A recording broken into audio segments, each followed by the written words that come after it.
Best.Podcast.Ever is sponsored by the Gertzberg Law Firm, a full-service business law firm in Cleveland and Chagrin Falls that's changing the way businesses retain their attorneys. Go to gertzberglaw.com to learn more. While you're there, check out Cover My Six, a complete legal audit of the 6 areas that most often create or prevent business lawsuits and government investigations. Go to covermysix.com to learn how we keep you safe. Enjoy the show. Ladies and gentlemen, you're about to listen to the best podcast ever recorded.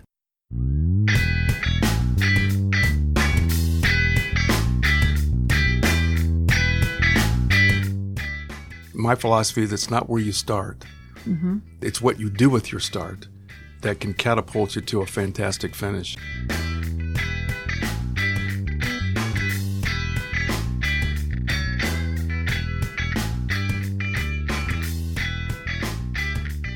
Hi, Molly Gebler. Hi, Alex. How's it going? Good, man. How you doing? I'm great. Are you? Tired. You are I'll tired? be honest. Oh, I'll Molly. be totally honest. You know what, man? Ever since Sam had those kids, I feel like you've had those kids. So this past weekend, my son-in-law went to his father's 60th surprise birthday party in Maryland.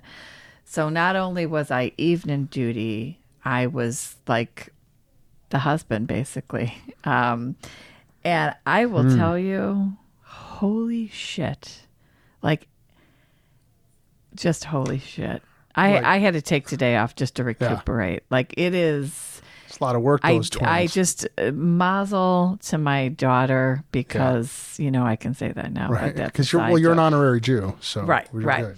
And my son-in-law, I mean, wow. Yeah. Wow. When I go over there in the evening, I mean, you know, they're fussy. They do have a witching hour, which is the evening.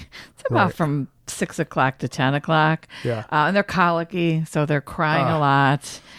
It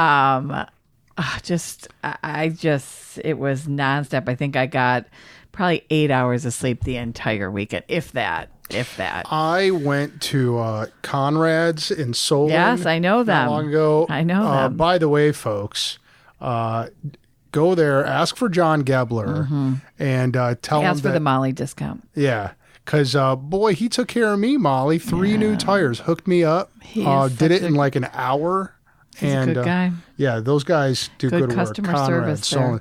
Went over there, and I sat down and chit chat with my man John, and he was like, "Dude," I go, "How are your grandkids?" And he goes, "Dude, I don't know how Molly does it, but I'll tell you this: it's a lot more work than we thought it was going to be." Yeah. And the babies, God bless them, they're awesome.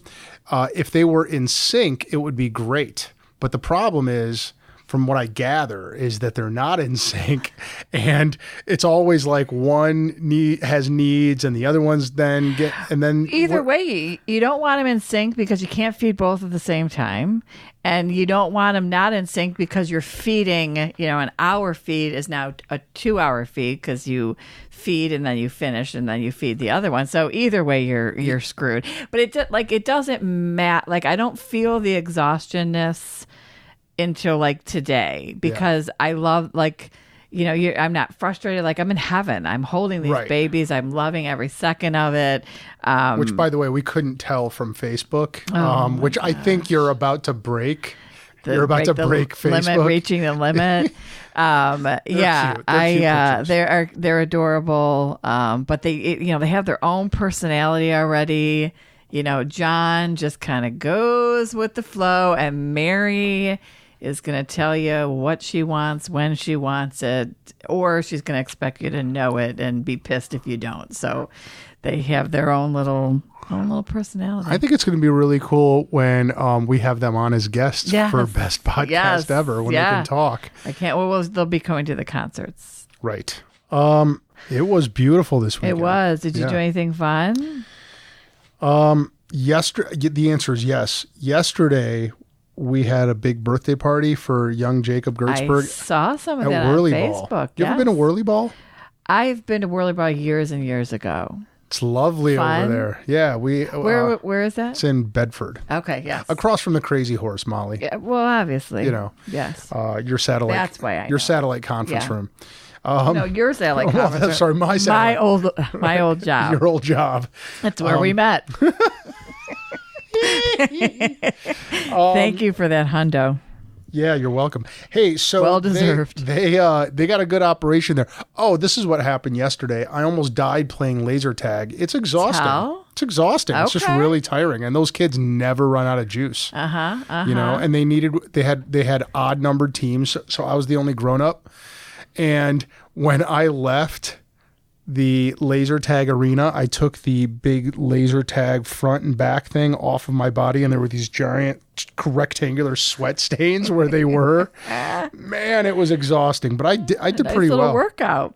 I took it. I might have taken it a little too seriously. I went in with extreme prejudice. I was like, I will destroy every one of these kids. Got you. Did you get your And ass plus, kicked? no. Well, No? I came in second most. Plus, I mean, I'm an Army guy, Molly. Right. I did tactical training. Right. I mean, not a lot, but more than those kids got. Right. You Right. know? Could any of that been used in this play? I did some combat crawls. I did some combat rolls. I did. Is there any video of that? I did some peeking out around the that is corner. amazing. Look, I play to win, Molly. Yeah. You know what I mean? Yeah, I hear you. Speaking of playing to win, I did go to the opener. Yes, you did. We were recording a podcast at the time. We I talked gotta about tell it. What's up? Talk to us. I would never pay to go to an opener again. Well, I didn't pay, but I mean, and maybe I'm wrong, and maybe I'm a basketball girl more than I am a baseball girl. However, I did leather in baseball statistician in high school, but that was only because I liked someone on the team. I just I wanted more. I mean, there was nothing. The food was horrible. Remember, it was really cold. It had just snowed a couple of days before. Where'd you guys sit? We actually sat in good seats, so the sun was hitting us. So I ended up taking off my jacket. I mean, we sat in, and it was on the third baseline first baseline, second level. They're very, very good seats, and it was a fun game because they came back in the last couple innings. Right, they won. And they won. Yeah. But just no pre-fun. And we were there an hour. We got there an hour and a half early thinking there was going to be lots of pre-fun, lots of giveaways. It's opening day. In a perfect world, perfect weather, this would have been your highest attendance for your year besides playoff, right? Come on, Cleveland Indians. You would want to grab this crowd, and these are the people that are going to be coming back the rest of the year. Well, I probably won't. I mean, it was just, it was so just disappointing. Really? Very disappointing. My hot dog was cold. The giveaway was like a magnet with their schedule on it that you get from every realtor in the mail. Was it packed? Was it sold out? No. All right. So you hung out with your grandkids and Yeah, my book is almost going to the printer. Ooh, awesome. Yeah, I can't wait to see it, Molly. about our We should have a big fourth reveal mock-up. party. You know what? To come. Yeah. We're doing something on a grand scale to kick it off. So yes, to come. Yeah. So, Well, that's awesome, Molly. yeah, I'm very excited. It should be out by May 1st at least. And there's a series, isn't there? Yeah. Yes. Or can you tell us anything more about the series? Are they all coming out at the same time? Or? I shouldn't say it's a series. Okay. There's just more than one. Correct. There is 4. Yeah. And then come November, when the 4th one comes out, there'll be a set for the holidays where you could get all the 3 prior and then the new one in a set. They all are based about something about Chagrin. I can't wait to see it. I'm excited. I'm excited for you. You're going to be a Thank you. published author. I am. That's lovely. I am. Weren't you also toying with doing another documentary, or am I crazy? Yeah, about moms. Yeah, but the Yeah. book kind of Sidelined. This is the year of the books. Right. Yeah. Are you still thinking about that is on deck there? Yes. Okay. Yes.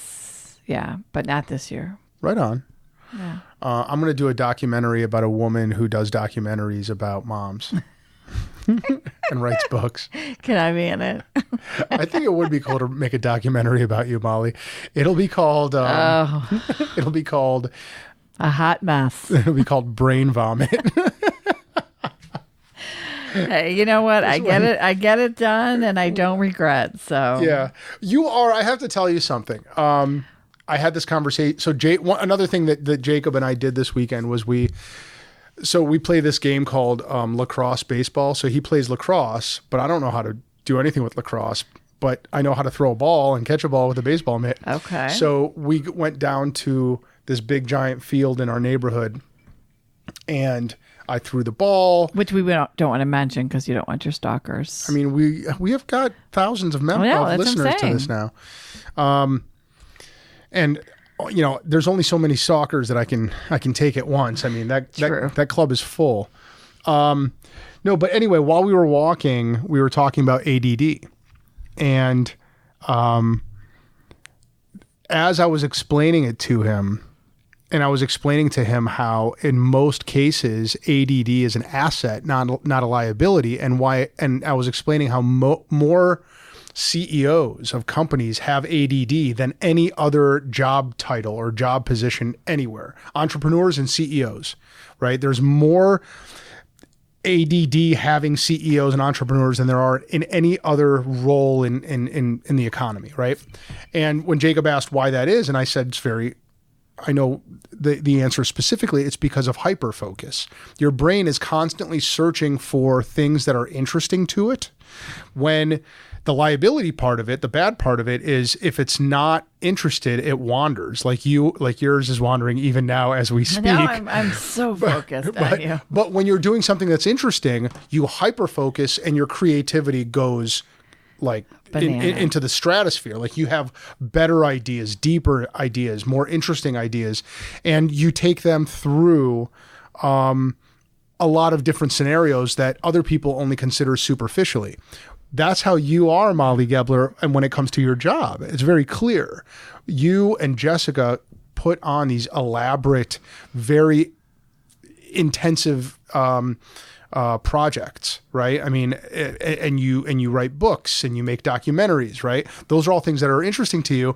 But I do a podcast. You do a podcast, but when you and I are sitting there having a conversation, I could tell that your mind is searching for the next, shiny or dog or squirrel or dangling, jangling keys or shiny object. I do feel like I and we've had this conversation before.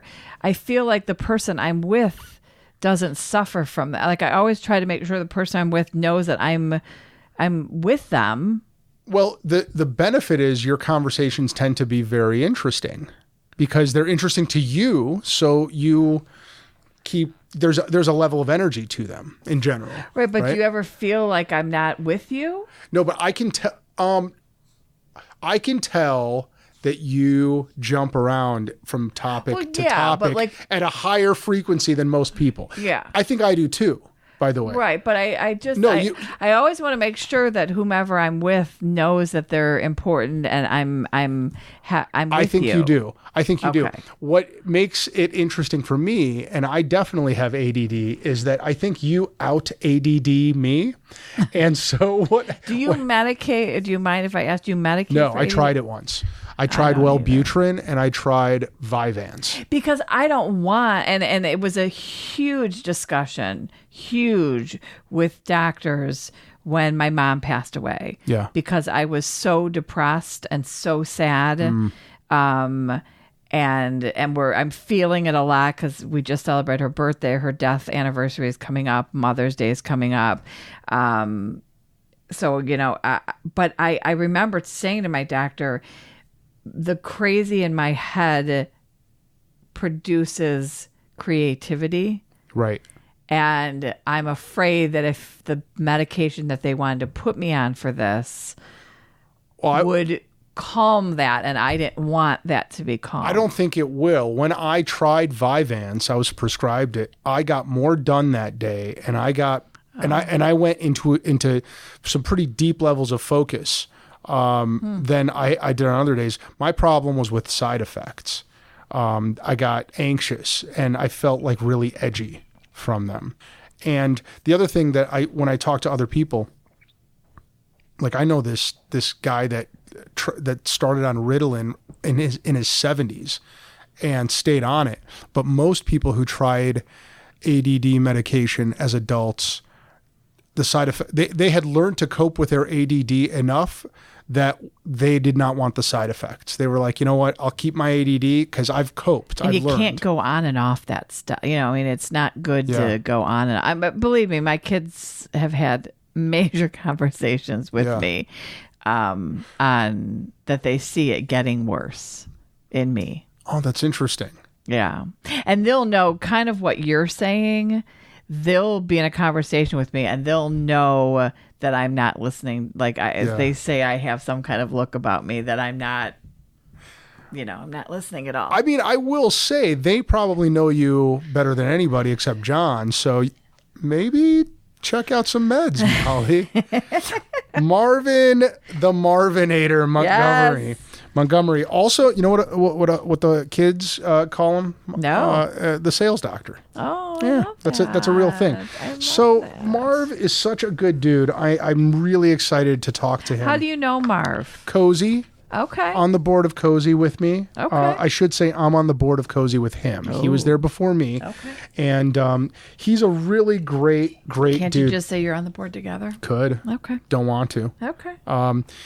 Marvin so you can learn a whole lot about him at marvinmontgomery.com. But here's what I'll tell you. He is a sales trainer. Right? He's a motivational speaker, professional sales trainer. He's hired by businesses of all shapes and sizes to come in and train their salespeople to do better. And he's been doing it forever, for like 30 years, I want to say. He started out in the jewelry business and became and learned how to motivate people and how to train them in sales while in the jewelry business. He was at J.B. Robinson Jewelers. And then what went with, I guess with the JB in JB Robinson to the Robinson Consulting Group. That's exciting. He's a sales professional, right? Nationally acclaimed professional sales training specialist that helps businesses get So businesses kind Marvinized. of hire him to come in and kind of pump the team up, so to speak. Yeah, and he's also a published author. He's written several books, Molly? Thank goodness you're the reader. He wrote books. He's got several books out. I think he might have another one on the way. We'll have to ask him about it.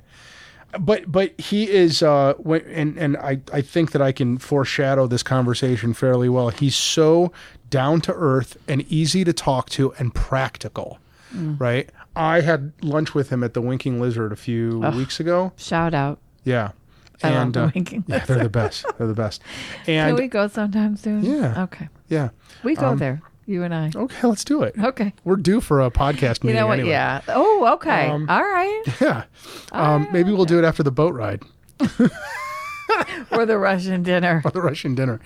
But just in the hour and a half that I sat with Marv at Winking Lizard, I walked out of there with copious notes on how to sell better. So I gotta say, you're so good at that, and I think I've said this At what? before.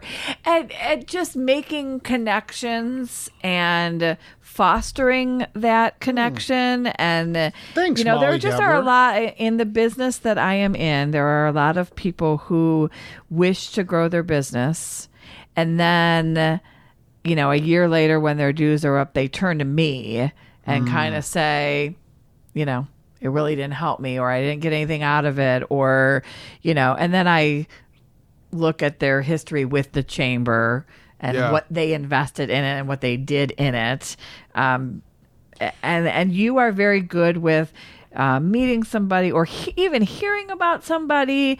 And then, like, I know for a fact, just recently we talked to somebody who was going to soon be on the podcast, and you said, I want to meet him. And I did an email. You've already reached out to, there's one thing about saying, I want to do lunch with you, but you take that next step, which I think people are either afraid to do or don't have the time to, think they don't have the time to do it. You do it. You make the connection. You have the lunch.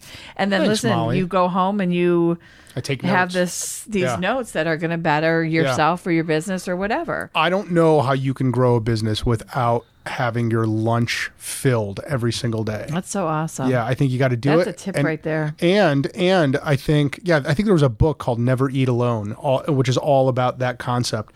But it's more than that. It is also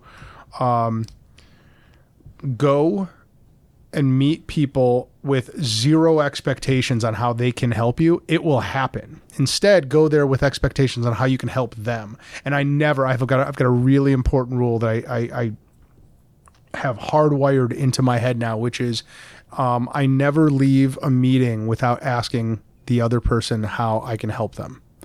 And I don't even feel complete. I don't feel like the meeting is over unless I've asked them that.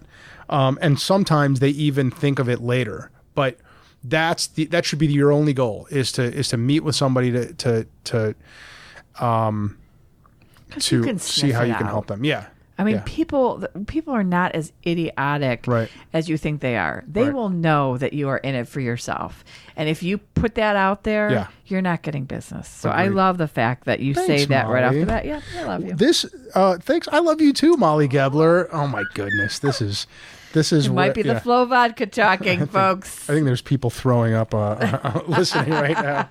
All right, so this has been because we'll probably fight in about 20 minutes. So this has been the longest banter we've ever had pre-guest, Molly. You know what? It's all good. And we're late. It's all good. Late for Marvin. Let's go. Building that anticipation for Marvin. We are. All right, I'm gonna go get him. All right.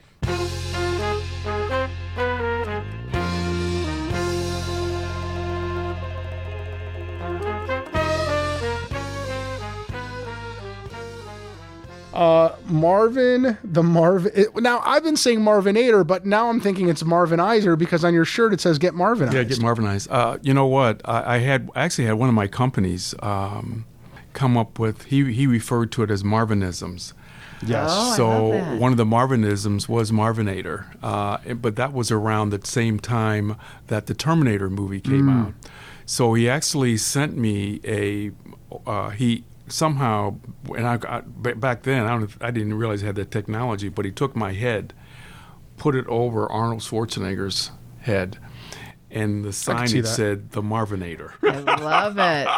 instead of the Terminator. No infringement or no problems on that. No. But did you get like a focus group or something to say no? We like Marvinizer better than Marvinator. Well, I didn't even come the whole Marvinized. When I started my company in 1990, one of the first companies I did work for was Don Stollart's company is called the Reserve Network, and we did his first session on a Saturday of all things.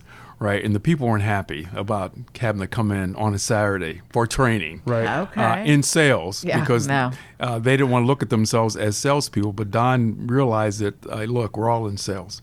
So after the session, I always go around the room and I say, "Hey, what was your takeaway from today?" And before I could hardly even get it out, a woman stood up in the back and said, "Can I go first? Can I go first?" And I said, "Sure, go ahead. Go right ahead." And she said, "Well, you probably knew from looking at me when you first walked in, I didn't want to be here on a Saturday.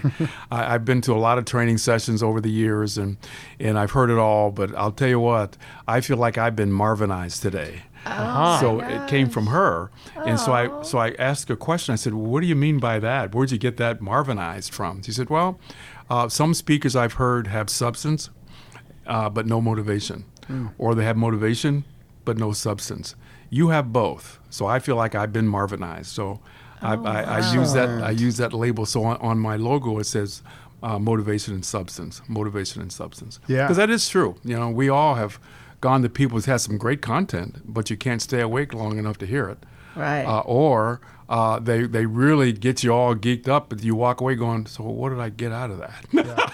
Yeah. So what? But we have that combination of both. It really makes for a. So you were selling, and when was the moment that you said, "I feel like I really have something that I can share, and I want to share it with other salespeople," and then left that position of selling and then because you really went into then speaking, right? Yeah, it was a transition. To rewind it even further, and I had shared this when we met with Alex. When I met with Alex, that we talked about how I started with a company called J.B. Robinson Jewelers, and they recognized something in me from a training standpoint that I didn't see in myself, because my initial sales training background came from Jack Gerson's jewelry store where I grew up in Newcastle, Pennsylvania. That's where I cut my teeth on sales and learning how to do it the right way. And then when I moved to Cleveland, Ohio with my mom, she started a job with the Cleveland Plain Dealer as a writer for them. So we moved up here, and she let me know that J.B. Robinson Jewelers had an ad in the paper for a salesperson and engraver, because I did both at Jack Gerson's. So I got all cleaned up and went downtown and interviewed for the job, and Larry Robinson and Larry Pollack interviewed me, for the position. And during the interview, he said, "I see here that you work for Jack Gerson's." I said, "Yeah, I worked for Jack Gerson's while I was going to high school and 2 years when I was going through college." And he said, "Well, I'll tell you what, if you work for Jack Gerson's, if you're good enough for him, you're good enough for me." Oh, wow. And I was in an interview. He said, when could you start? Which is proof that you have a path. Oh, my God. What a leap of faith. Oh, my God. I mean, so great. You could have been fired by Jack Gerson, or there could have been some. Did they? Well, he knew my path. Yeah, he knew my path. And what does JB stand for? That's a good question. Everybody always asks that. The JB actually stands for, and that was one of the questions we had in our orientation training, because we knew customers would come in and go, "So what does that JB stand for?" Right. Well, the JB stands for John Bartholomew, which was Larry Robinson's father. Okay. John Bartholomew. That's where the JB came in. So the J.B. Robinson Jewelers, yeah. So you're selling jewelry, and to Molly's question, so at some point during that process, the light bulb goes off, either over in your mind or in maybe Larry's or somebody's mind. Hey, this guy can teach. It still wasn't in my mind. I remember the manager coming up to me and saying, "You know what? I noticed that every time somebody new comes into the store, you always kind of take them under their wing and kind of show them what to do and get them going and get them started, and we like that, and we're getting ready to look at maybe a new position, because we're growing. When I started there, we only had a couple stores. Wow. Larry took that company from 1 store to 95 stores in a very short period of time. Wow. But we did it through our training and development program. So my first position from sales was actually it created a position called training specialist. So I was a training specialist. So anytime a store would open up, I would go in there and work with the new people to get them up to speed. So were your sales like booming because you were motivating people to buy? Oh yeah. But we did it the right. But I learned from Larry to do it the right way, and I still use that same philosophy today. Selling is not telling like a lot of people think or you've been exposed to. True selling is really asking questions and listening and asking questions. And then Molly, I provide a solution. Sometimes it's yes, sometimes it's not now. If it's not now, that's fine, because not now means I still establish a relationship with you, so that maybe down the road you still may come back and buy, or you may refer me, to somebody else. Like the Santa Claus on Miracle on 34th Street. There you go. Right? There you go. Who sends you to another store to buy what you need. That's right, because we didn't have it. And I used to do that. I say, look, I don't have it, but you know what? There's XYZ around the corner. I'm sure they might be able to help you. Yeah. That is a reason then to build that relationship and then come back to you in the future, So I've got a bunch of questions about selling, but close the loop for us. So how do you go from J.B. Robinson to get Marvinized? Well, J.B. Robinson's, I went from training specialist to manager, from manager to train director. From train director, our company was bought in '87 when I was a train director by Kate Jewelers. So now I had a decision to make, because Larry came to me and said, "Hey, look, the company was bought by Kate Jewelers. I was not able to buy it back, but I'm going to start a consulting company, and I want you to join me, and you're going to be my trainer." And I'm thinking, I don't know how much Larry knows about consulting. I know he knows a lot about jewelry, but I don't know about this consulting thing. So I had a decision to make, because Kate Jewelers, they flew me down back and forth to Alexandria, Virginia a couple of times, wooing me, trying to get me to be a train director for their company. And finally I made the decision, to go with Larry. And so I was with Larry. We started with that company in 1987. It was called the Robinson Group. I was vice president. of the Robinson Group, and that's where I continued to expand on my training, not just from a retail standpoint, but how do you take that whole retail focus and really make it universal? But I found out it is universal. You know, I don't care what the industry is. I work with, you name the industry, I've probably done some work in there, because it's all about asking and listening and asking, and then providing a solution. But in 1990, I remember the day, Larry came to my office and said, "Guess what today is?" And I said, "It's Tuesday." He said, No, it's Tuesday, but it's more than Tuesday. I said, "Okay, what is it, Larry?" He said, "Well, today my non-compete is up." I said, "Your non-compete is up?" He said, "Yeah. I had about a 3-year non-compete. Wow. And it's up, and I'm going to start another jewelry company." And unbeknownst to me, over the last year or so, he had been talking to a firm, a chain of jewelry stores in the Washington, Maryland area. So as soon as that non-compete was up, he bought that chain of 16 stores, and then he opened up the Antwerp Diamond Connection, 3 stores in the Cleveland area. So now I had another decision to make. Do I drop the consulting thing that I was having a lot of fun with, by the way? No more retail hours, no more nights and weekends. I could eat Christmas Day at home, not knowing that I wouldn't have to go back out the next day and face all those people Black who wanted Friday. refunds. So I made the decision. It was a tough one, though, because everybody I talked to said, "Oh, man, everything Larry's touched has turned to gold. You need to go with him. You need to go with, you can always maybe come back to that consulting thing." But something was just telling me to continue on with that. So I met with him. We sat down. We made an agreement on how we're going to make that transition from him back in the jewelry, but me continuing on with the clients that we put together. So in 1990, I started my own company. It's very simple, Marvin Montgomery and Associates. And I had that foundation of customers, Alex. So it was, and that's what people don't understand sometimes. I just didn't get pushed out there. I had a parachute and a safety net called Larry Robinson that really helped me make that transition from train director to consultant. What I love is the fact that you, and this is for every retail clerk out there, you weren't just a retail clerk. You took that position and just moved and did what you needed to do and didn't settle and didn't just get stuck, and then bettered yourself in that one position to be noticed by the owner of the business. Right. Because you probably did what you did and you did it well. Right. And I love that, because I think in this day and age, so many people are in a place where they don't feel they can do any better. They don't feel that they can move on or move in anywhere further in their business. And I love that. I give that talk, just what you said. You could introduce me, because I give that talk in the high schools and middle schools. My philosophy is it's not where you start. It's what you do with your start that can catapult you to a fantastic finish. And who knows? Look, who would have thought? And I got that job. It's called DECA now, but back then it was called distributive education, because I was going to school a half a day, and the other half day you go on a job. And this is how this stuff is connected, Alex. Right. So the job that I got selected for was at Jack Gerson's jewelry store. But see, you had your eyes open. And I think that sometimes is what the kids don't have. They just go blindly through. And I'm a firm believer, like I said earlier, that I don't know if you're a religious person. Oh, definitely. I think the podcasters know that I am.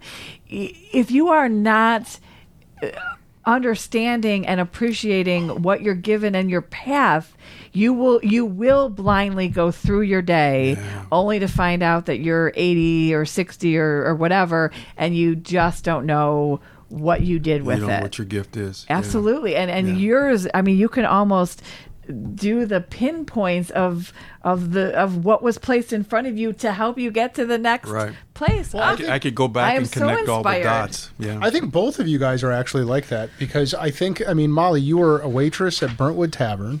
I right? was. Yeah. Marv, you were you were selling jewelry. Yeah, retail sales. And just a retail, because a retail salesperson. I mean, how many take that and go where I... Exactly. But I think the reason you guys both ended up doing what is in your unique ability to do, the thing that you're really good at doing, is because you sensed it and you followed it.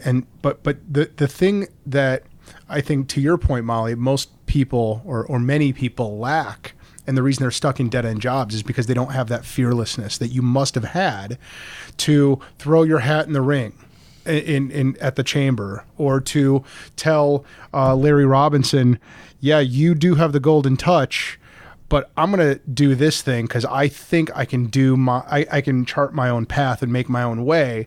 That takes fearlessness. And I think that it is a learned behavior, right? I think some people, it's like, oh, I heard this this study, and I don't know if this is true, but did you read it on Facebook? No. That's always no. true. Listen, I can tell you that either all of this is true or a significant part of this is true. But they did a study where they took 5 monkeys and they had a banana at the top of this ladder, and whenever a monkey climbed up the ladder, they sprayed it with a hose. I saw that. Yeah. And then when another monkey went up, they sprayed it with a hose until all 5 monkeys got sprayed with the hose. Then they would replace one of the monkeys. They would take a monkey out, put a new monkey in. When the new monkey climbed up the ladder, the other monkeys pulled it down. Wouldn't got him, so they wouldn't. So that he wouldn't get sprayed with the hose. Now here's the thing: they kept rotating the monkeys out, to the point where after 5 rotations, none of the original monkeys were there, but every one of the learned behavior was to pull down any monkey that tried to get to the banana. Mm-hmm. And so it's this learned fear. So stay away from those monkeys. I know. But don't let them pull you down. There is this sociological phenomenon that they use that study to explain, that says that people learn how to be afraid. That's right. People learn how to be afraid in the same way that they also learn how to be fearless. So I do believe that in both of your cases and a lot of other people, they have to either learn from parents or educators or other role models how to be fearless or not. Or, well, I mean, my mom was a single parent with 4 kids at 32 years old. My dad died. So I would think that watching her be fearless, which is just parenting as a single mother, probably had a lot to do with what sure. Did you have somebody like that you learned how to be fearless from? I think my fearlessness comes from my faith, and because my mom and dad, my dad was the one that said you better go to church. My mom was the one that took us to church. He made sure that but it's amazing what you. Even though you don't want to be there, it's amazing what you hear through osmosis, because one of the foundations of faith is you don't have that fear. God doesn't put that fear in us. So we're supposed to believe that we can do all things. Which, by the way, I think also maybe, I think I read somewhere, Alcoholics Anonymous, that's right. That faith, that's right. Giving everything up to your higher power helps people get rid of that. That's right. Most deadly habit they've ever had. Fast forward to post 1991 or 2, whenever. What year was that when you started? 1990. 1990. Okay. January 1st, 1990. So that is jumped out there on my own. My math is horrible, but I think that's 30. Is that 30? Almost 30 years ago? Mm-hmm. All right. So you have been training, I'm guessing, hundreds of businesses and probably thousands. Hundreds of businesses, thousands and thousands of people. Of people. Yeah. What have you seen as the sort of most common denominator for why either salespeople or business executives or just people in business don't do well at selling? It's 2 things. One, most people are taught to go in, and I just spoke on this very topic 3 days ago in South Carolina at the BMW conference, and to some salespeople there. And a couple of people actually came up to me afterwards and said, "You are so spot on. We were trained to do a presentation." Mm-hmm. And when you're trained to do a presentation, you have this mindset or behavior that says, I got to get all this out while I have you in front of me. Right. While I have your attention. But what they don't realize is you're only going to keep their attention for a couple seconds. Yeah. Because it's a one-way conversation. Any conversation you have with somebody, it's got to be 2-way. because there's something called Sparrow thinking time. Sparrow thinking time means that we all can think, just like now you're listening to me, so you can think 3 to 5 times faster than when I'm talking. If I'm saying something that's very interesting, you're processing it, you're thinking about it, you're maybe contemplating what question do I ask, But if I'm not saying anything that's interesting to you, you can drift off, you can zone out, you can shut down. Physically, you can be in front of me, or but mentally, even if you you're saying can. something exciting, I could drift You can off. still do that, right. As we learned earlier with my ADD. Right. In Molly's case, you've got about a second and a half to keep her attention.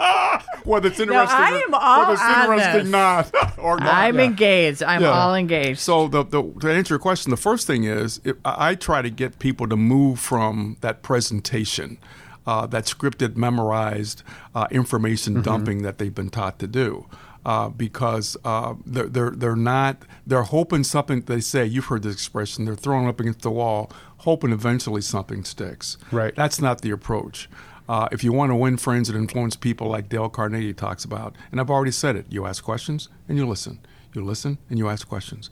And you do that in tandem, and then you provide a customized solution. Solution is pretty simple. Sometimes it's yes, we move forward. Sometimes it's not now, hey, when should we follow up? That's it. So, and it seems to me that the presentation model that most people were taught, one reason why it doesn't work is because it assumes that they know who the person in the room is, right? It's like there's this assumption that this presentation works most of the time because we already know that the buyer wants us or needs us or what the buyer is all about.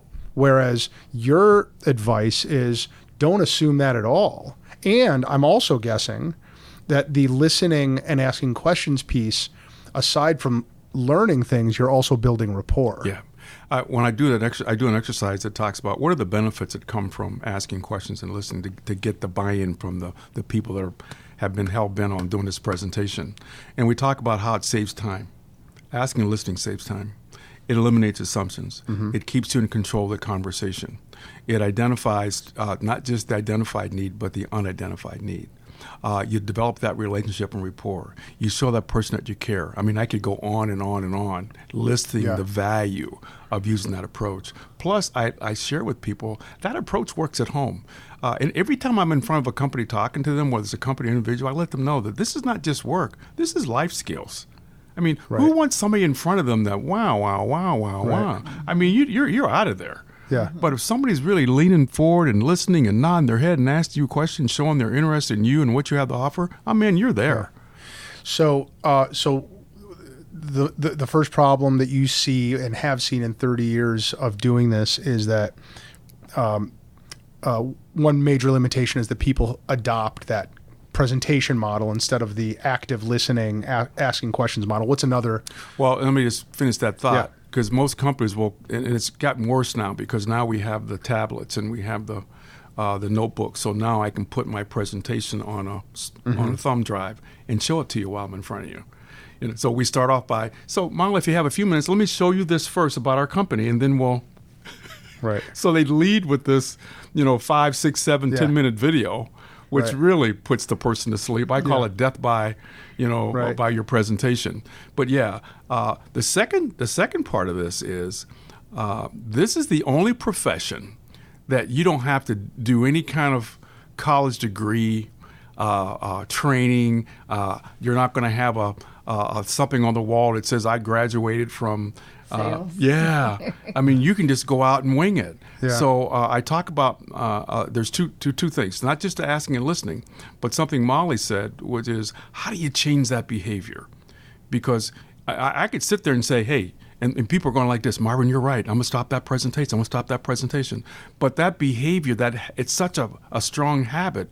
When they get on the phone or in front of the person, that natural habit comes back and they go right back into that behavior. So the second part of your question is, the second thing I see is a lack of what I refer to as preparation and practice. I always say, I call it the 5 Ps when I'm doing my training. Preparation and practice provides peak performance. There was some research done way back in the 40s, and the research was based on how many times you had to practice something that was new to you. And the research showed that you had to practice it anywhere, like a new phone number, had to practice it anywhere between 1 to 13 times before you knew that number. Yeah. But it was scary how many times you had to practice to change behavior. 1 to up to 113 times to change behavior. Yeah. I have to tell you, whenever I go to court, if I am not saying my opening statement out loud to myself in the car there, it is going to be much choppier and less organized than if I've listened to myself talk, which I think is kind of what you're saying. Oh, that Marvin. is what I'm saying. But yeah, like you really have to, I think you have to listen to yourself and hear yourself. And I think there's a lot of science, too, behind standing, the idea that if you stand in front of a mirror and give your talk, you're going to be better off than if you didn't, right? I'm the opposite. You're just spontaneous. I can't rehearse. If I rehearse, Really? that's when I mess up. If I'm more spontaneous, but I'm an improv-y type of, I'm a reactor. And that's a to, great characteristic that some people have. Right. That's unusual, If though, I I think. memorize or have my, like the annual awards, none of that was rehearsed. Is that And right? that was all off the cuff. But that's, if I would rehearse it, that's when I stumble. And you would know when I'm rehearsing something. Well, that's interesting. Yeah. Yeah, but if I rewind it again, one of the most important lessons I learned, which I took and I pass on to other companies now, was we called it role playing. Larry would say we role played everything. We role played, if you called and said, where are you located? We role played how to convert that inquiry into an appointment. I mean, so we role played.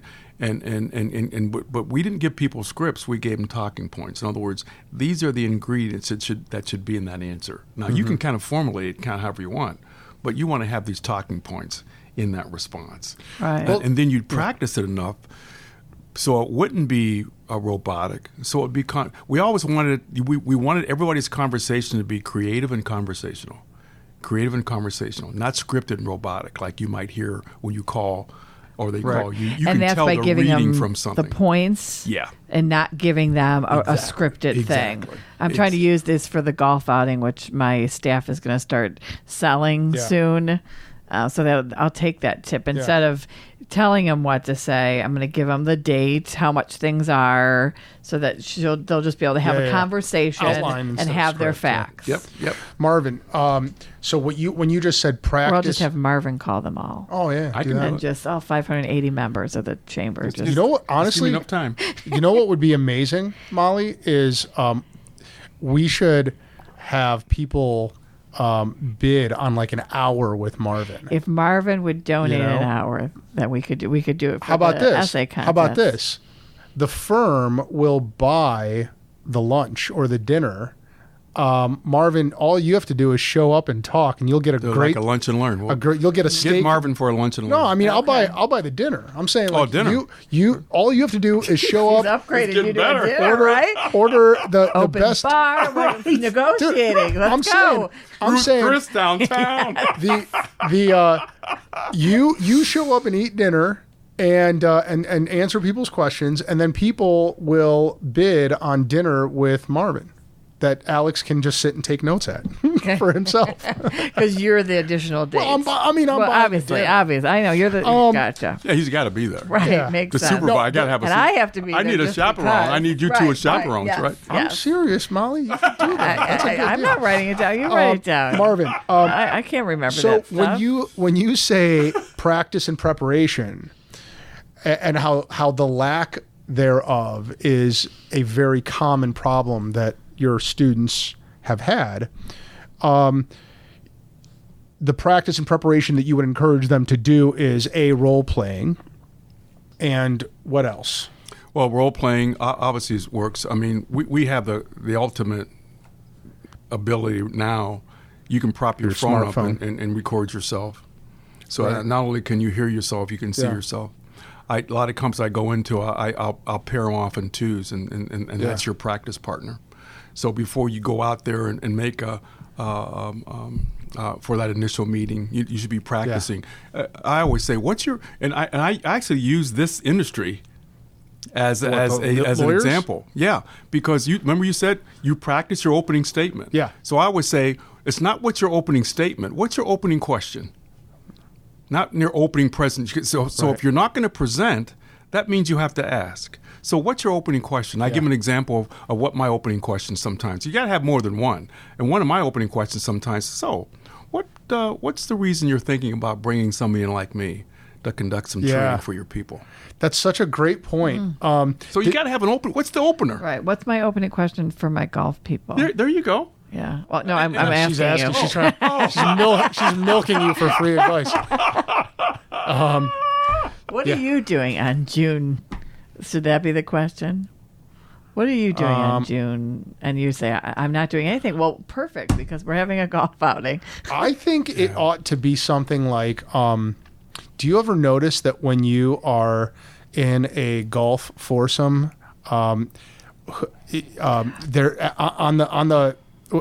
somebody always has everybody's attention? Or find some kind of percentage on business that's done on a golf course. Yes. Huge. Yeah, something like that. Huge. Yeah. So Thank you. Thank you, everybody. Have you ever read that book, Persuasion by Robert Cialdini? No. So, gosh, Marvin, you would love that book. It would probably you could have written that book. Maybe he did. The premise of that book is that maybe he heard me speak and then Could he have. wrote the book. Right. Yeah, probably. I would check your it's actually, attendees. to be honest with you, one of the things. So the premise of the book is that the first things that you do or say make way more of a difference in whether you're going to get the sale than anything you say after. Oh, yeah. And You just said that. Yeah. Well, you got to remember, if you knew that at 3:00 tomorrow you had someone coming in to talk about their product or service, you're bemoaning that. As a matter of fact, the closer it gets, you start thinking, can I get out of this? Always. And it's easier to get out now because you just send me a text. Something came up. Yeah. Yeah. So send me an email. Can't make it. We got to reschedule. Yep. Yeah. But the key is that first thing that you say automatically, they're going to remember it the most, and it puts them the tone. It puts them in the right frame of mind. And there's a great story in that book about how one of the things the author did to research it was he joined a sales team of people who sold security alarms for people's houses, and he followed the lead salesperson around to figure out why he sold so many more, orders of magnitude more than everybody else. And this guy, he would go into people's homes and he would put a bunch of sales materials in front of them, and he'd be like, oh, I forgot this one folder. I'm going to go back to my car and get it. You guys keep reading. Don't worry, I'm just going to let myself back in. Is that cool? And they were like, yeah, of course, let yourself back in. That act right there planted the idea in their minds that he was trustworthy enough to let himself back into their home. Yeah. I thought you were going to say he went to the car and got a gun. No. And then came back in and said that they needed... different kind of book. Okay. No, but no, you needed the alarm system. I'm with you. Yeah. But no, it put them at ease with him, and it made them trust him. And in fact, so I think that's what your point. Well, I talk about people buy from people who they know, like, and trust. Asking and listening will help you build that know, like, and trust. And let me just talk about real quick how powerful that opening question is. Well, so when I did 2 workshops in South Carolina for when I was there with BMW. Well, they had all 10 presenters come up on stage prior to us going to our breakout sessions, and they said to us, we're going to give each one of you 2 minutes to talk about your workshop. In hopes that people will sign up and come to yours, because they can only go to 2. So I got up and I said, got a question for everybody in the room. When you think of salespeople, what do you think about? I got them, remember the question? I got them engaged right away. Yeah. People were shouting out, pushy, car salesman. Right. I said, you're absolutely correct, folks. Yeah. And when you come to my workshop, very quickly you will learn how to get that, to change that image that people have of us. But I got them right. Yeah. And even people, I had people coming in my workshop going, I came here because of how you. Yeah. I had standing room only in both my workshops. And part of your point is that you started engaging with them with a right question. off the bat. You start with a question. Yeah. If you begin, one of my favorite sayings is, a wise man or a wise woman said nothing. See, we're used to talking. Yeah. Right. And it's really tough. I write up, I write, you guys do your podcast, but I write every Thursday, I'm writing my own motivational tip that goes out to all my customers who sign up for it. 4 or 5 weeks ago, my motivational tip was titled, There's Power in the Pause. There's power in the pause. Because we'll ask a question, and as soon as there's a pause from the person that you've asked that question, if the pause goes on longer than what we think, we either answer the question or we start talking again. And that can be very irritating for people, because if you're at home with a significant other and you ask them a question but don't let them answer, they will let you know. Yeah.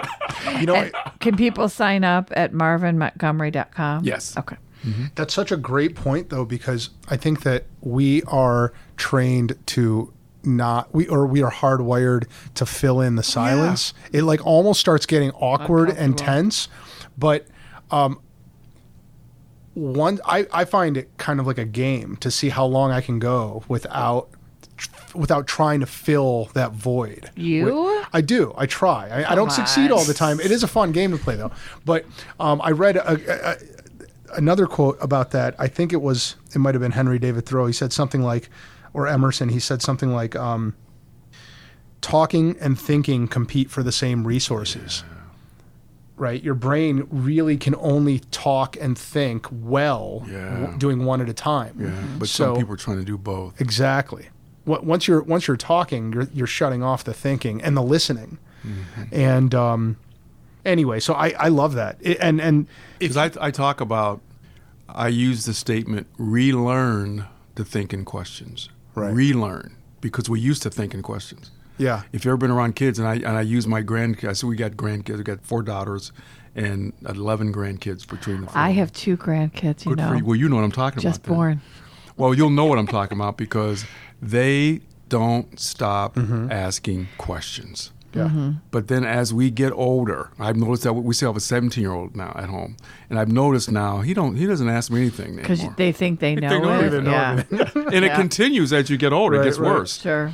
But we need to relearn to think in questions, to become that inquisitive person that we used to really peel back the onion, to drill down. One of the comments I use is, people seldom identify all their needs directly. If I said right now I don't feel well, you're not going to go, oh my God, you heard what Marvin just said, Molly? Someone called 911. Marvin, you're not going to do that. You're going to begin what? Asking questions. Yeah. But when somebody you're on a sales call and the customer says, let me think about it. Well, you want to think about it because no. Ask them a question. What exactly did you want to think about? What's keeping you from moving forward? Marvin. Because that's a soundbite. Just like I don't feel good as a soundbite. Let me think about it as a soundbite. Yeah. Your price is too high as a soundbite. I'm going to get other quotes as a soundbite. Right. These are all soundbites. Dan Gilbert, one of his favorite sayings, I think it's still on his website, he used to say, nothing clarifies like clarity. The questions and the listening and asking gives us clarity, so that when I do talk, it's spot on. Your answer is always spot on. You're not guessing. You're not assuming. Yeah. What's the easiest thing that somebody can change about their bad sales habits? What's something that people listening to this show can just sort of say, oh yeah, I can do that? Believe it or not, asking and listening is easier than presenting. Yeah. Because I don't have to, when the listeners go on any type of call, and let me come back to the legal field, because I use an analogy. I said, look, have you ever heard or watched a detective show, and they're sitting there and they go, okay, round up all the usual what? Suspects. And bring them in for what? Questioning. Yeah. Right. I watch a lot of those shows. Yep. So they don't say, bring them in, throw them in jail. Bring them out. Right. Because we got to question them. And the answers they give will give them direction on clarity. what to do. Gives them clarity. Clarity. Now, based on what you said, now and it's not just one question they ask them. They may ask the same question a couple different ways to see if the answer may what? Change. Yeah. What about closing the deal and sabotaging the closing of the deal? Yeah. So I've started asking more questions and listening, and maybe become less pushy, just listening to just the advice that you've given so far. And so what have you seen in your experience that people do that most often sabotages their deal or prevents them from closing the deal? Well, first and foremost, let me go back to that, because everything leads back to that asking questions and listening. Some companies call it discovery. I've heard it called exploration meeting, needs analysis, needs assessment, or just basic questioning. But part of that, I call it the need to know. What's your need to know before you start talking? And one of the need to knows before you start talking, it helps you close, or it sabotages the close. Because a lot of times, if you haven't found what the pain is, see, sometimes people stick with the problem, but they don't find out the pain that's coming from the problem.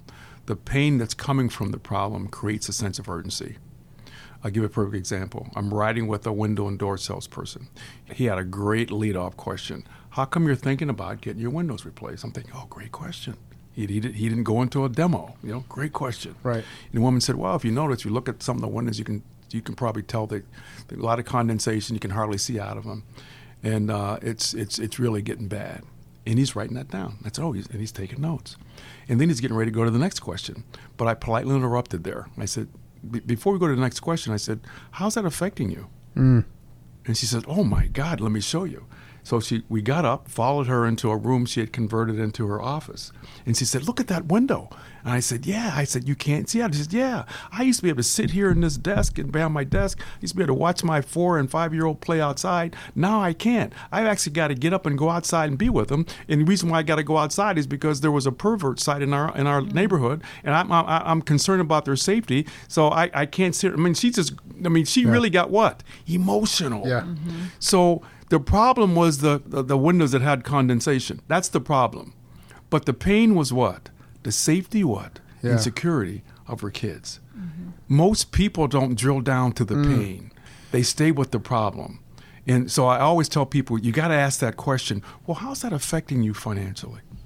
How's that affecting your operation? I've said countless times on this podcast that all buying decisions are emotional decisions. They all come from fear or anxiety or shame or happiness or exuberance or anger or something. There's some emotion behind every purchasing decision. I think that's exactly what you're talking about. Can you not do sales then over the email? Like, can you not close a deal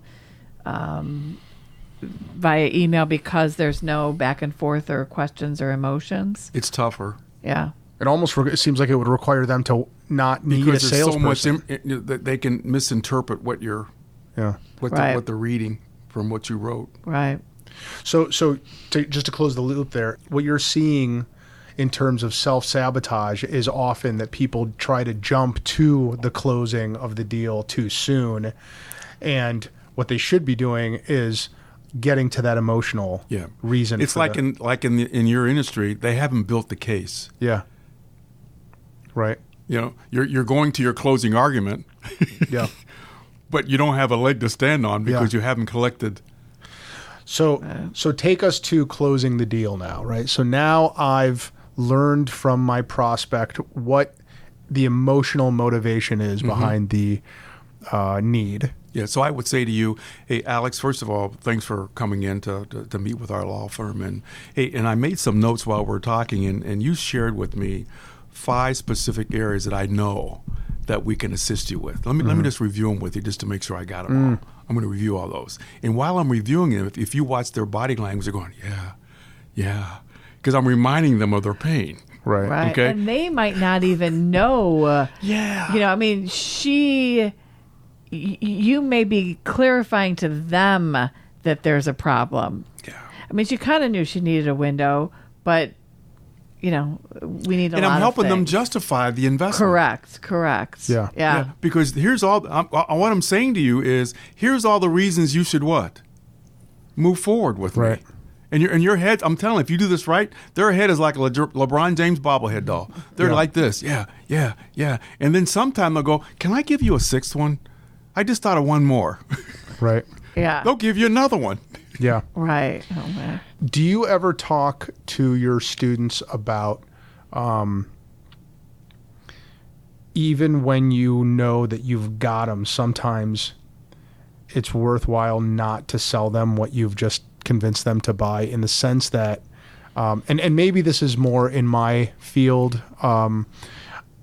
There are times when I've got somebody here where I know for a fact I can get them to hire me, but I also know that they can help themselves. Oh, sure. You know, and I found that right. Those are the not nows. Remember I said it's either yes or not now.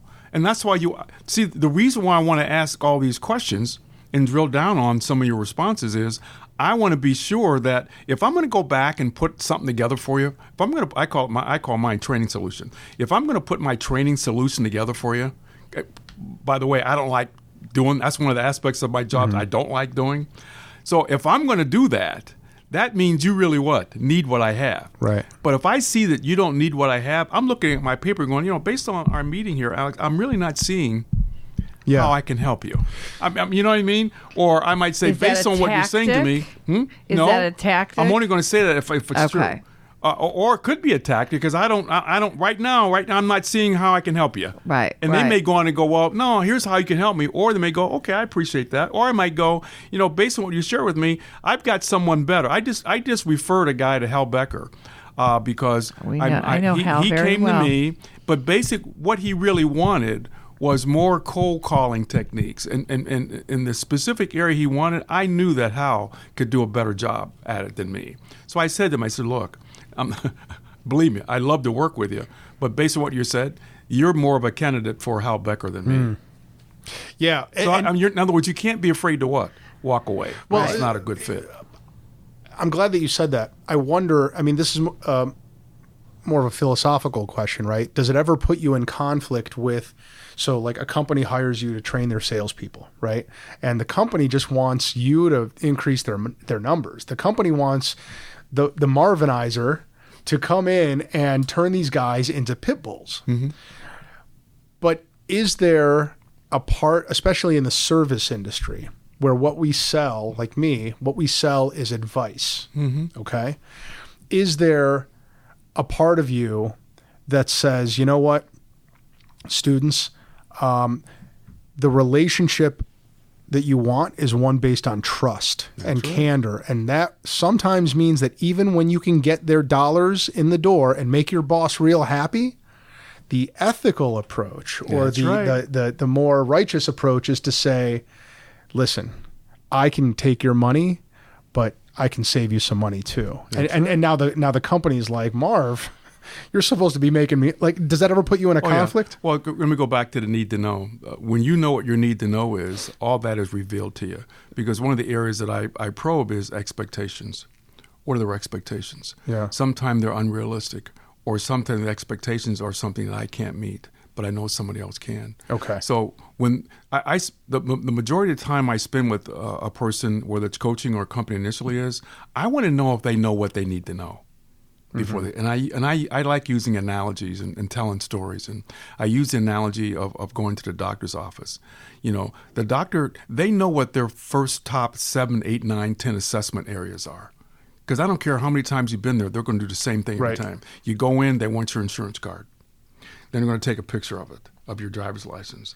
Then they're going to update your records. They're going to take you back in the hall and take your height and weight. Wait, the first thing they want is your copay. That's what I mean. That's part of that number one. That's right. They want and that's probably one of the few industries that can ask for your copay today, right? They're going to ask for money right up front, don't they, Molly? Oh my goodness! But isn't it the same process all the way through? That's why, and I use that word sometimes. You want to have that same examination mentality. Don't put the cart before the horse. What does your exam look like? And then some companies have to have what I call an X-ray question, because some people you come out and call on, they don't know they're sick. And I use the analogy, you went to the dentist and you thought you're just getting your teeth cleaned, but he said, well, it's time for the X-rays. But the X-rays revealed what? A little something going here or there, right? But you felt fine. But he showed you and you went, oh my God, can you do this now or when, right? So some industries I work with have to have X-ray questions because they don't know they're sick. So the X-ray question may look like this. When we're working with companies like yourself, we found that there's 2 or 3 specific areas why people bring us on. This area, that area, that area. Does one of those 3 resonate with you? Which is your cover 6. Cover my 6, yeah. I'm getting you to think, because you weren't thinking about it until I what? till I ask you about it. Right. So is there such thing as a I'm watching Billions, and they have a U. Do you watch Billions? No. It's about trading. It's a trading TV show, and they have a U in-house. So when the traders aren't feeling their best, they go to the in-house motivator. Yes, and that woman pumps them up. Yeah. So are there such thing as in-house motivators that companies hire? Because you need to start that. They pay really big money. Yeah. Like an in-house counsel, but an in-house motivator.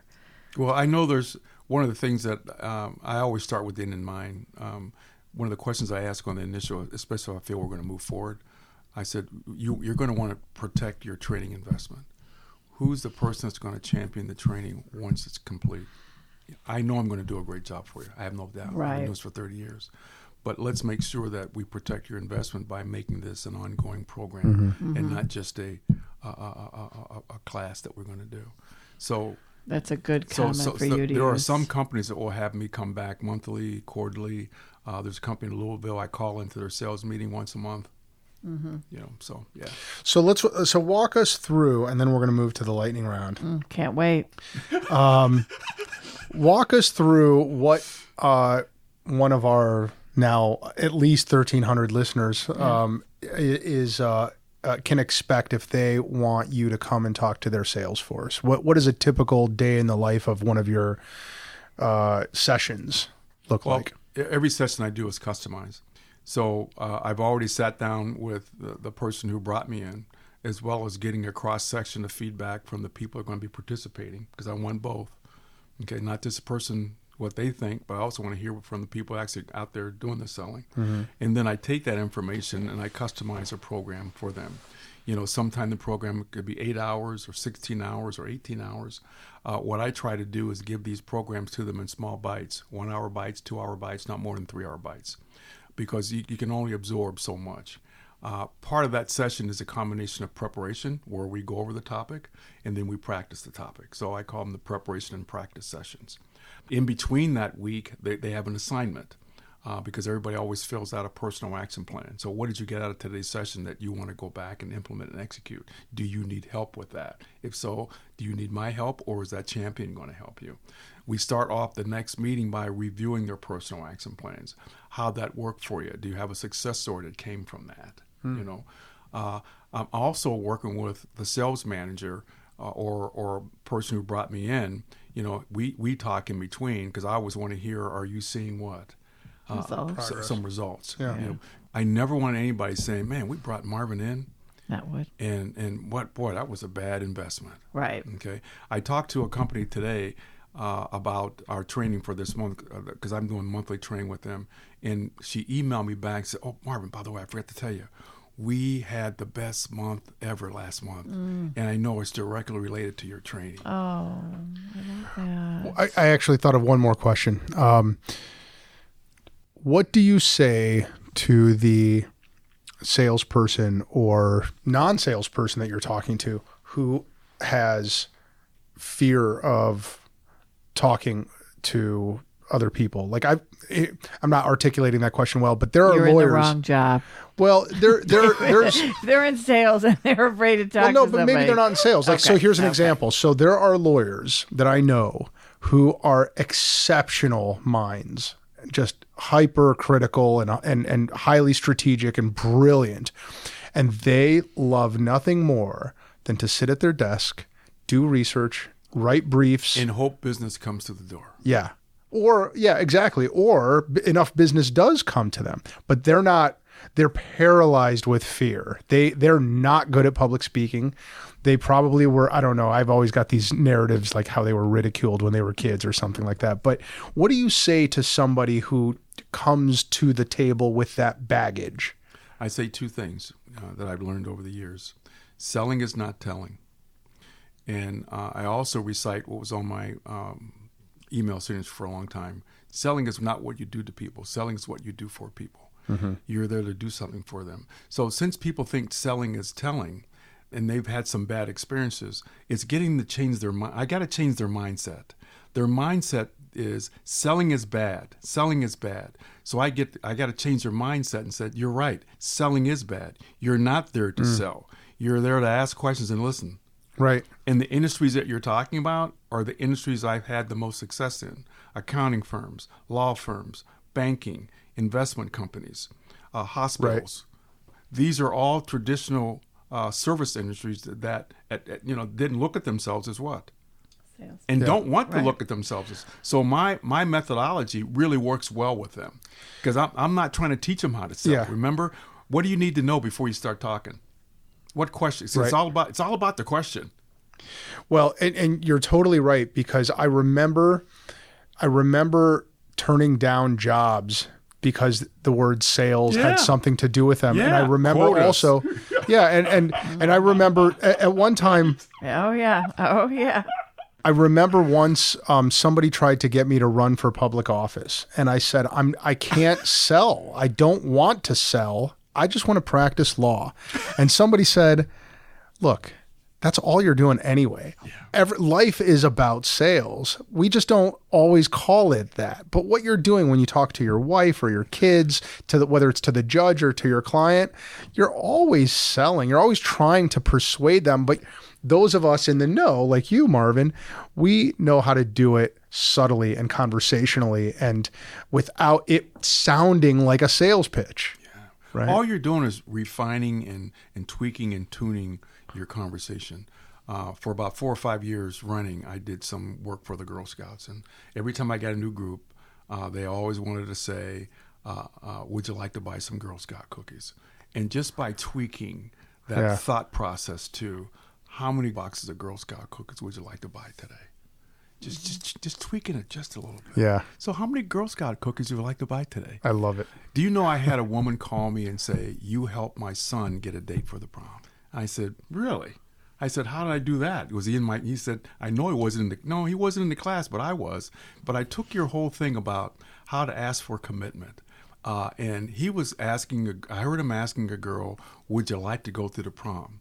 And I worked with them to change that around. And he said, let's go to the prom. Yeah, I love it. And she said yes. I love it. That's outstanding. Because a lot of what we say is psychological. Right. You know what I mean? Right. So I don't want to make you think and question. See, if I say, would you like to do something, you got to go, I don't know, would I like to do that? Yeah. I'm not quite sure. But if I say, let's. Yeah. On that note, let's take a break. We'll be right back, folks.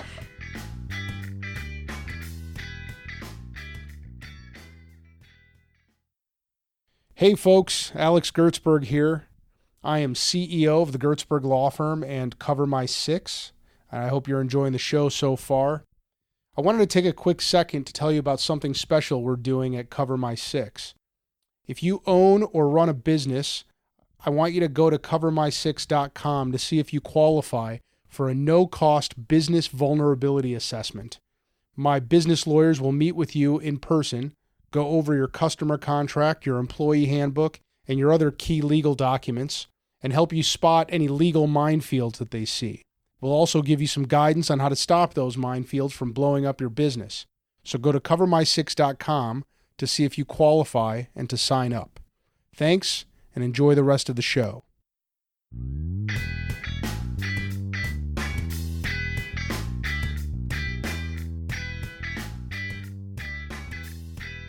And we're back. All right, Marv, are you ready for the lightning round? Ready for the lightning. You're doing great so far. Do I win anything from the lightning round? Pride. You win. Because usually when there's a lightning round, there's like prizes if you get all the answers. Can you put a dollar amount on pride? No, you really honestly. can't. You really can't. I mean, it's like limitless, right? All right, Molly. Yes. You have the first question. Thank you, Alex. No, thank you, Molly. Oh, thank you, Alex. So, Marv, what are you binging? Right now, I'm binging jelly beans. Interesting. Jelly beans. Like the real jelly beans? Oh, okay. Why? What are you binging on TV? I'll be more specific. He was using it literally. Let me be honest. I am now going to have to go and buy a bag of jelly beans on my way home. Yeah, I thought you were talking about food because I. What's your favorite color of a jelly bean? Oh, the orange ones. The orange ones, yeah. You and I couldn't hang out. Which ones you? Mine would be orange too. So. Oh, really? Oh, well, we would be black. We could hang together. We'd be arm wrestling. That's right. For those or spice. I love the spice jelly beans too. Do you like the licorice ones? Isn't that black? No, I don't. So if he did, we could hang. Yeah, I got it. But since we both love when I get to the end of when the jar is almost empty, all there is the black. Yeah, the black white and black. Yeah. That's mine. Okay, why do you ever go? Put them in there? Do you guys ever go to the Giant Eagle in Solon, the Market District one? I don't. Man, that is the most evil jelly bean stand. I mean, it is just like it's hard to walk away from it. So are they in the little bucket or the little bin? Yeah, and then there's a store. So we can make our own custom. Yeah, you want to go there? Orange and that. Oh man, Tiffany and I went there one time, and we put down a whole bag of them before we even got to the cash register. Oh, you fill them up. You guys, if any jelly bean fan, well, needs to go heard that there. expression. I have to step away from the jelly beans. I know it. Step away, back away from those away. Things. So, what are you binging on TV? Well, it's I was trying to bide myself some time. I'm really not a big TV guy that really. Okay. My wife tries to have me binge with her on. I would say like the Night of the Living Dead, but it's not called that. It's called Walking Dead. The Walking Dead. The Walking Dead. So thank you. I just can't. I can't do it. I got into Black Monday. It's about the 1980 something crash. Really? But it's just so funny because just the references, and he was doing a trade with some Middle Eastern people, and there's no PC in the. I mean, there's just no PC whatsoever, and he was doing somebody from. Had a headdress on, and he said, "I think we're going to change our name. What do you think about Taliban?" And the guy's like, "You know what? I think that'll stick." Taliban. I mean, it's just so funny to watch all the references. Where is it's it on Showtime? Yeah, I got it. But I will say this. They had on Sci-Fi Channel, because I do binge on Sci-Fi Channel. Okay. And on Sci-Fi Channel 2 days ago, they had the Twilight Zone series. And that's back. Did you know that? Yeah. But I they can't let get in it. with the old ones. Okay. And I think I watched hours and hours of those like old Twilight Zone. Well, the new one's out, but it's on like CBS something. Oh, all access. I haven't seen the new one yet, but I used to love the Twilight me Zone. too. Oh, yeah, for sure. It's good stuff. Yeah. For sure. Okay, so your perfect day. Perfect day for me would be fishing. Oh. You're a fly where? fisherman. No, just fishing. Oh.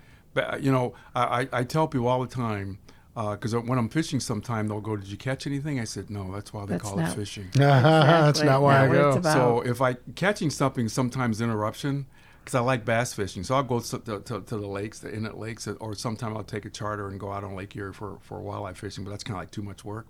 But I love to do cast and retrieve in some of the lakes and just walk around the lake and cast and retrieve. Oh, nice. Cast and retrieve. So my perfect day is just to be out there just walking around a lake or a pond fishing. Yeah, that's my perfect Good answer. day. That might help with like meditation. Oh, it does. Meditation. Fishing is definitely a meditative I like exercise. being around water, just that calming. And then, the birds are coming in, you see nature. It's just that's that whole package of just being. Well, I think it's meditative also because there's a focal point and you're putting all your attention to it, and it's where the line hits the right. Most of the time you're watching where the point where the line hits the water. Yeah.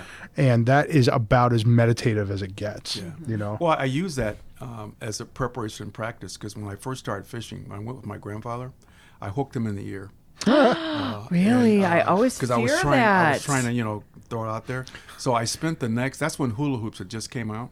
So I spent the next couple of days, I didn't put a hook on it, just had the sinker on there, throwing my line into the circle of the hula hoop. I moved the hula hoop around until I got to be a pinpoint. Wow. Wow. Yeah. Interesting. Oh, I always wondered if things like that happen. Oh, yeah, it happened. Oh. My probably worse than was ears, not too. Happy. I would say so. Okay. You know what happened to Grandpa? He got Marvinized. You got Marvinized. Sure. Well, if you weren't the Marvinator, what would you be? A singer. Stop it. Yeah. Probably a singer. I actually what kind had of music would you sing? I actually had an R&B contract at almost like the same time as Elvis Presley did. Remember when Elvis Presley went to the Army? Yes. Are you joking right now? No, sitting behind me on my wall is my actual contract, and I got drafted. By whom? A local, it was no name you'd recognize, but it was, Were you here in Cleveland at the time? Yeah. It's a recording contract. Oh my goodness. That's right. You were drafted. Yeah, I got drafted. Did you go to Vietnam? I went to Korea. Right. My. That's right. I'm remembering this. So I'd probably if I wouldn't have been doing this, I'd probably be because I thought I was going to be a singer. Well, there's still time. Can we? Well, I sing at the church, but that's about as far as it's going to go now. Can we see any of your works out there somewhere? Singing? Yeah. Way back when you probably could. We actually did we were doing commercials for a while, and there was a company called Daily Juice, and we did the Daily Juice commercials. We sang the Daily Juice. We did the Daily Juice commercials. Oh my goodness! All right, we need to find that. If I YouTube, what do I have to YouTube to find your stuff? Anymore, though. The Daily Juice. That doesn't sound like a good. It was name. back in you got to remember that was back in the 70s.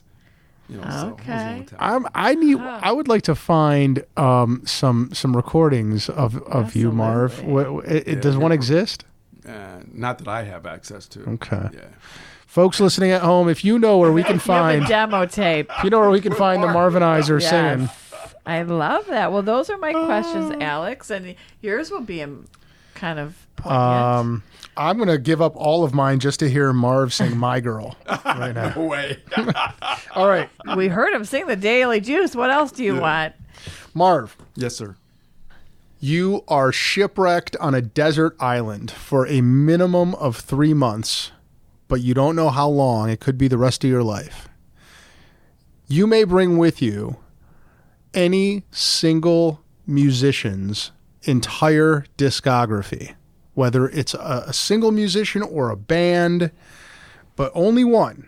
And you'll be listening to their entire discography the entire time you're on this island, which could be the rest of your life. Who do you bring with you? Lou Rawls. Oof. Interesting. Yeah. I used to memorize all Lou Rawls songs. Oh, give us a little ditty, just in case people don't know. You'll never find, as long as you live, someone who loves you tender like I do. There's a really funky beat that goes with that. Yeah. I kind of hear it when I walk in the room. That. Yeah. Lou Rawls. Yeah. I like it. That's who you bring, huh? Lou Rawls, yeah. Same shipwreck, same desert island, same amount of time. You may bring with you any single author's entire bibliography. Who's the author? John Maxwell. Yes. Yeah, I like a lot of his leadership. There's a lot there. I'm always referencing him. He's always got some He's amazing. Good stuff. And that'll keep you busy too, because he's got like 150 books. Mm-hmm. Excellent. John Maxwell's amazing. You ever? Never mind. Molly doesn't read.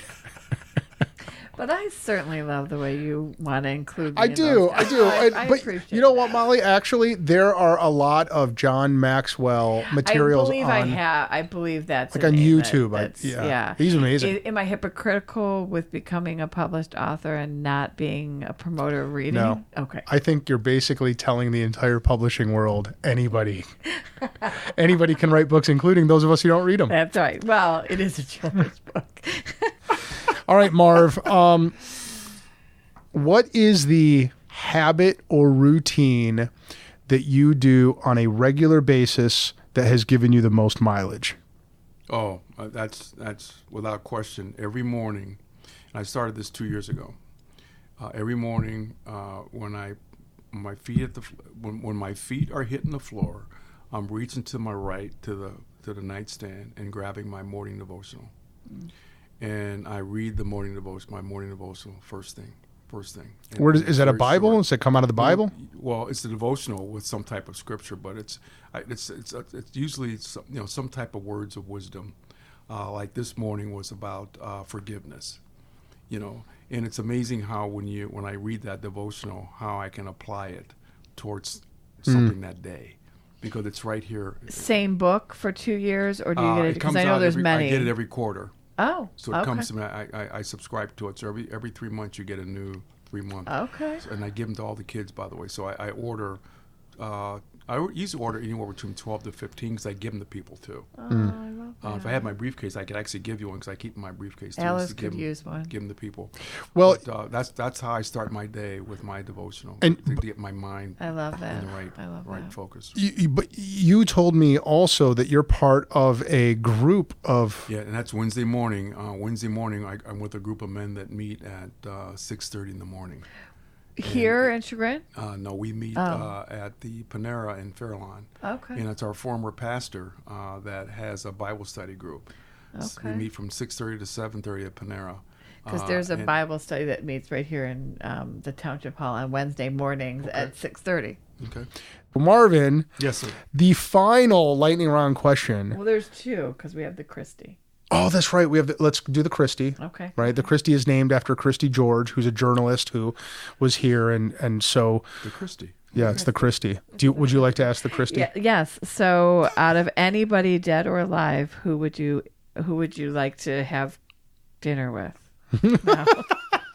It's close. You're really. I don't want to say if you interview. Yeah, that's what it is. Why would he want to interview anybody? Well, why let's can't ask you just him. have dinner with them? That Christie is what? Because that's what she does. She's an interviewer. But the Marvinizer doesn't want to who would you like to have dinner with? That's what dead or alive. That's the Molly Christie. That's a Mollyism. All right, who would I like to have dinner with? Yeah, dead or alive. Famous, famous person. They'd be alive while you're eating dinner with them, though.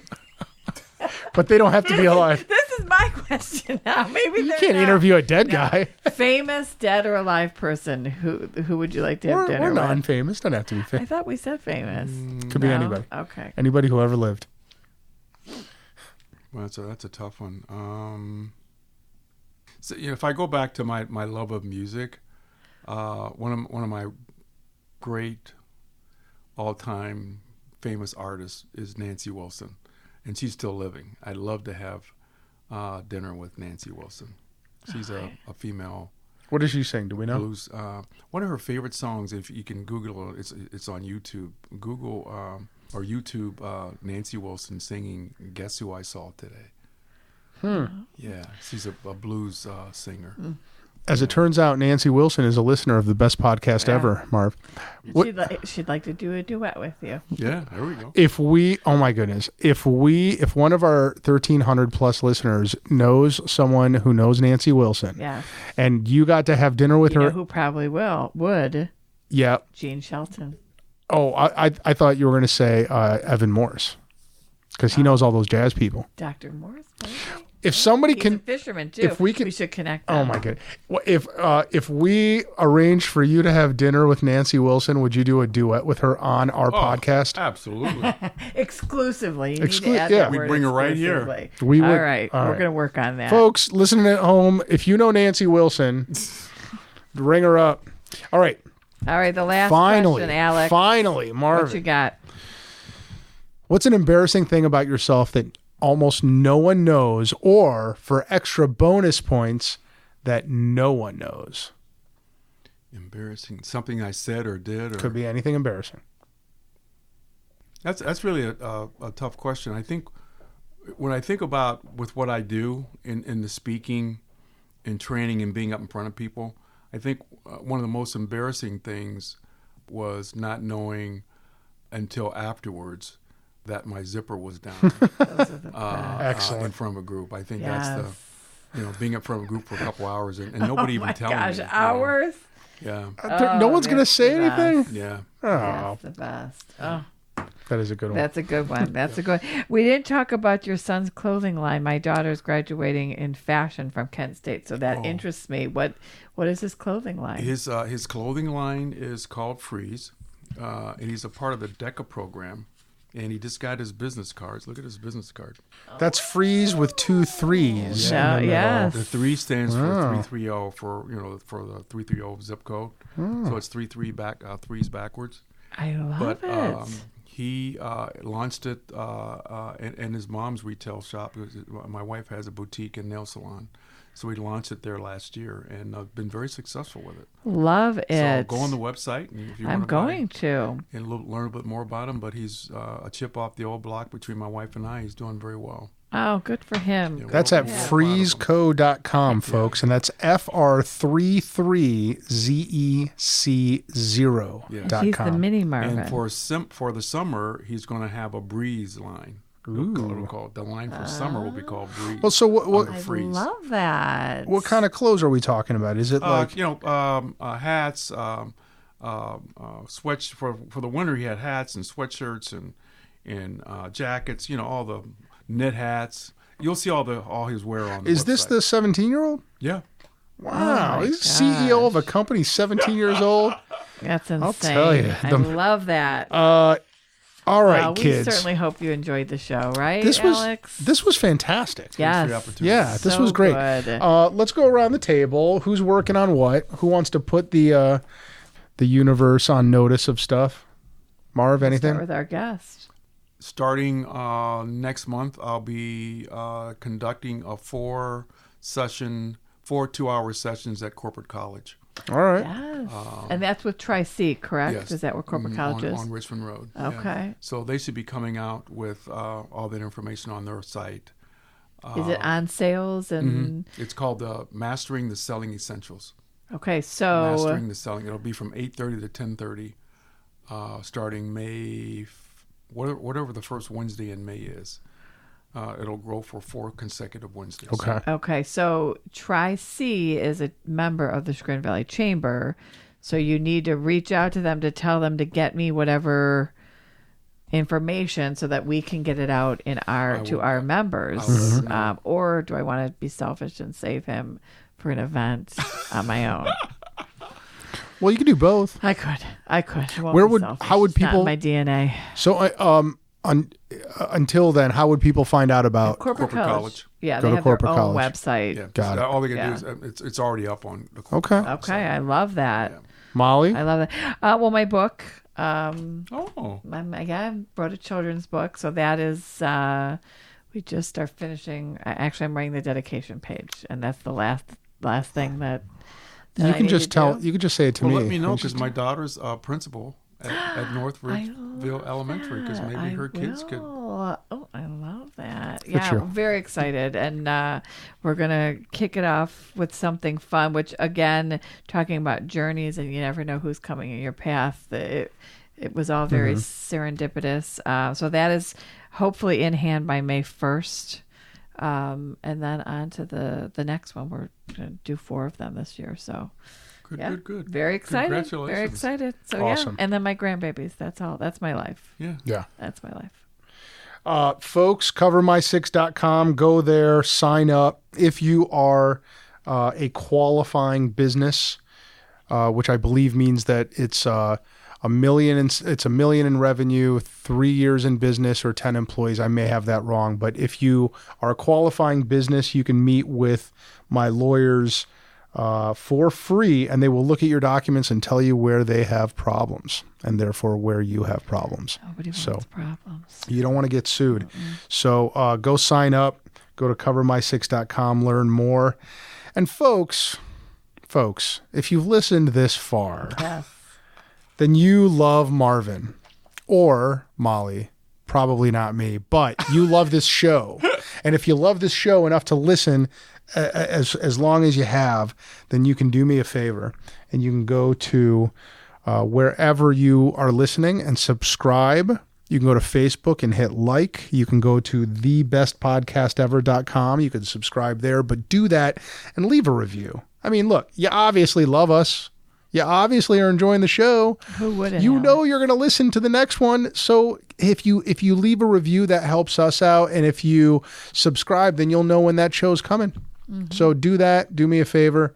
We've got a lot coming up. We've got a lot of shows coming up. A lot of good guests. And do it now. Right. Do it now. Do it right now. This second. Right now. Immediately. Tomorrow's Good not call. guaranteed, Good call, Marvin. Thanks, Marvin. We appreciate you. Thanks for being on our show. Thank you. Yeah. And thank you guys all for listening. Later. Bye.